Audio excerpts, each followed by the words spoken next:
San Nicolás é uma área muito importante do país Aruba e nós queremos, de parte do governo, a futuro, nós pensa que é importante para seguir investir em San Nicolás. Nós mira que o esforço está assim para criar crescimento econômico na San Nicolás e spin-off econômico, nós sentimos que nós convenci e me quer tur estão também San Nicolás está convenci que esta turma por mais tempo que nós desejamos, porque mira projeto não que enviado a start hope aí passar porque tempo que nós mestres em governo certo desenvolvimento acordo estipulado para San Nicolás, porque mira pouco a pouco essa aqui está tomando lugar e você mira pouco a pouco que está dando resultado. Junto com o colega Geoffrey Armenta de Economische Zaken, que estava responsável e estava responsável também no passado para curva de percurar para o aspecto econômico de desenvolver mês de uma forma mais balançada e mais ampla possível no nosso país. Nós conhecemos no momento aqui desenvolvimento hobby grande para a de isla. Nós mira que a pressão também está virando hobby pisar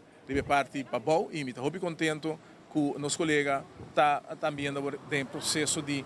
diversão econômica, está também a máximo esforço junto com o nosso governo para poder percurar para o desenvolvimento e guardo melhor compartilhar.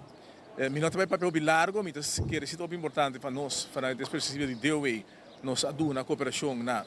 continuar no projeto, nós está presente também para tirar vista com Costa Cana e me pedir também na turismo que vai ter tiki para molestar dengan dia nang kuta nosilante para motivo de construção e quando kuta passa aqui rima, que em todo caso não tem pouca paciência conosco e